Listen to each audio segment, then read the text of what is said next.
ഉമ്മൻചാണ്ടിയായിരുന്നു ഭരിച്ചുകൊണ്ടിരുന്നത് മുഖ്യമന്ത്രി. കേരളത്തിൽ കേന്ദ്ര ഗവൺമെന്റ് നാഷണൽ ഹൈവേ അതോറിറ്റി ഓഫീസുകൾ തുറന്നു. ഉമ്മൻചാണ്ടി പറഞ്ഞു ഇവിടെ പറ്റിയില്ല. എല്ലാ സംസ്ഥാനത്തും 60 മീറ്റർ വീതിയിലാണ് റോഡ് നിർമ്മിക്കുന്നത്, ഇവിടെ 60 മീറ്റർ പറ്റില്ല, 30 മീറ്ററേ പറ്റുള്ളൂ. കേന്ദ്രം പറഞ്ഞു പറ്റില്ല, കുറയ്ക്കാം, 45 മീറ്റർ വരെയാകാം. ഉമ്മൻചാണ്ടി പറഞ്ഞു പറ്റില്ല, UDF പറഞ്ഞു പറ്റില്ല. ഇടതുപക്ഷ ജനാധിപത്യ മുന്നണി അധികാരത്തിൽ വന്നു. ആദ്യമേ ഡൽഹിയിൽ പോയപ്പോൾ മുഖ്യമന്ത്രി നേരെ പോയത് ഉപരിതല ഗതാഗത വകുപ്പ് മന്ത്രിയുടെ ഓഫീസിലേക്കാണ്. മന്ത്രിയെ പോയി കണ്ടു, ഗഡ്കരിയെ പോയി കണ്ടു, പറഞ്ഞു ദേശീയപാത കേരളത്തിൽ വേണം. അപ്പോൾ ഗഡ്കരി ചോദിച്ചു നിങ്ങളല്ലേ പറഞ്ഞത് വേണ്ട എന്ന്.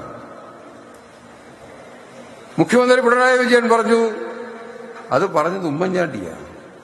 പക്ഷെ കേരളത്തിന്റെ വികസനത്തിന് കേരളം വ്യാവസായികമായി വളർത്തണമെങ്കിൽ, ടൂറിസം വളരണമെങ്കിൽ ഇവിടെ ഒരു ദേശീയപാത അനിവാര്യമാണ്. അതുകൊണ്ട് ഞങ്ങൾക്ക് ആ റോഡ് വേണം. അപ്പോൾ ഗഡ്കരി പറഞ്ഞു 45 മീറ്റർ വേണം. ശരി, 45 മീറ്റർ. അതിനുള്ള സ്ഥലം നിങ്ങൾ ഏറ്റെടുക്കണം. ശരി, ഏറ്റെടുക്കാം. പക്ഷെ ഒരു കാര്യം, മറ്റ് സംസ്ഥാനങ്ങളിൽ സ്ഥലം ഏറ്റെടുക്കുമ്പോൾ ചെറിയ പൈസ കൊടുത്താൽ മതി. നമുക്കറിയാം അവിടെയൊക്കെ ഏക്കർ സ്ഥലത്തിന് 10-50,000 രൂപയുള്ള ഒരു ഏക്കർ സ്ഥലത്തിന്. ഇവിടെ ഒരു സെന്റിന് 1 ലക്ഷവും 2 ലക്ഷവും ആകല. അതുകൊണ്ട് ആ പണം കൊടുക്കണമെന്ന് പറഞ്ഞപ്പോൾ ഗഡ്കരി പറഞ്ഞു അത് പറ്റുകയില്ല. എല്ലാ സംസ്ഥാനങ്ങളിലും എത്ര രൂപയാണോ കൊടുക്കുന്നത് അതനുസരിച്ചുള്ള തുക നിങ്ങൾക്ക് തരാം, ബാക്കി തുക നിങ്ങൾ കൊടുത്ത് ആ സ്ഥലം ഏറ്റെടുത്ത് നിങ്ങൾ തരണം. എന്താ നമ്മൾ ചെയ്തത്? കിഫ്ബിയിൽ നിന്ന് 5,680 കോടി രൂപ കടമെടുത്ത് കേരളത്തിൽ അങ്ങോളം ഇങ്ങോളം ദേശീയപാത നിർമ്മിക്കുന്ന സ്ഥലം ഏറ്റെടുത്ത് കൊടുത്തു. പൊന്നും വിലയാ കൊടുത്തത്. നിങ്ങൾ ഓർമ്മിക്കുന്നുണ്ടാവും, തളിപ്പറമ്പിനടുത്തുള്ള കീഴാറ്റൂരിൽ 7 CPM പ്രവർത്തകർ, സജീവമായി പ്രവർത്തിക്കുന്ന CPM-കാരാണ്. അവർ പറഞ്ഞു ഞങ്ങളുടെ വയലിലൂടെ ഇത് പോകുന്നത് ശരിയല്ല, വയലിലൂടെ പോകുന്നതുകൊണ്ട് പ്രകൃതി ദുരിതം ഉണ്ടാവും എന്നൊക്കെ പറഞ്ഞു. എന്താ പാർട്ടി സ്വീകരിച്ചത്? ഇടതുപക്ഷ മുന്നണി ഗവൺമെന്റ് സ്വീകരിച്ചത് എന്താ? ഈ രാജ്യത്തിന്റെ വികസനത്തിന് വേണ്ടി 6-7 പാർട്ടി പ്രവർത്തകർക്കുണ്ടാവുന്ന നഷ്ടം അതൊരു നഷ്ടമല്ല.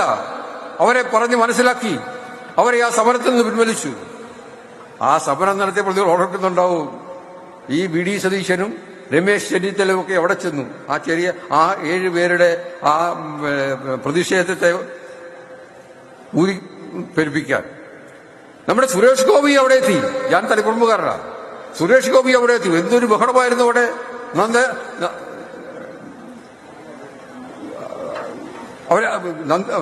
സുരേഷ് ഗോപി പറഞ്ഞത് ഞാൻ നേരെ ഡൽഹിയിലേക്ക് പോകുന്നു, ഈ ദേശീയപാതയുടെ ഈ അലൈൻമെന്റ് മാറ്റിയിട്ടേ ഞാൻ തിരിച്ചു വരുള്ളൂ എന്ന് പറഞ്ഞു. റോഡ് അതോറിറ്റി പറഞ്ഞു പറ്റില്ല, ഞങ്ങൾ വെച്ചിരിക്കുന്ന അതേ അലൈൻമെന്റിലൂടെ അല്ലാതെ റോഡ് നിർമ്മിക്കാൻ പറ്റില്ല. അവസാനം അവരെ സംബന്ധിച്ച് P. ജയരാജൻ അടക്കമുള്ള ആളുകൾ അവരുടെ വീട്ടിൽ പോയി അവരെ പറഞ്ഞ് കാര്യങ്ങൾ മനസ്സിലാക്കി അവർ ആ സമരത്തിൽ നിന്ന് പിന്മാറി. ഇപ്പോൾ അവിടെ റോഡ് പണിതുകൊണ്ടിരിക്കുക.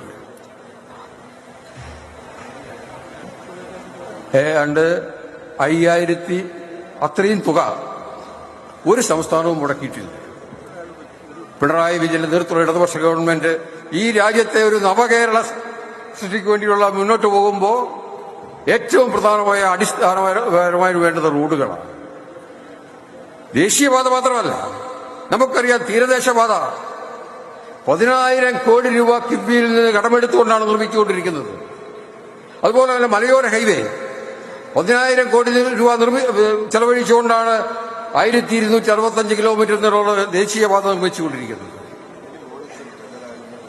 ഈ 3 റോഡുകളും അതോടൊപ്പം ജലപാതയും 3,000 കോടി രൂപ ചെലവഴിച്ചുള്ള ജലപാത. ഇതെല്ലാം നിർമ്മിച്ചു കഴിയുമ്പോഴേക്ക് നമുക്ക് യാത്രയുടെ കാര്യത്തിൽ, ഗതാഗതത്തിന്റെ കാര്യത്തിൽ നമ്മൾ ഏതാണ്ട് സംതൃപ്തരാകും.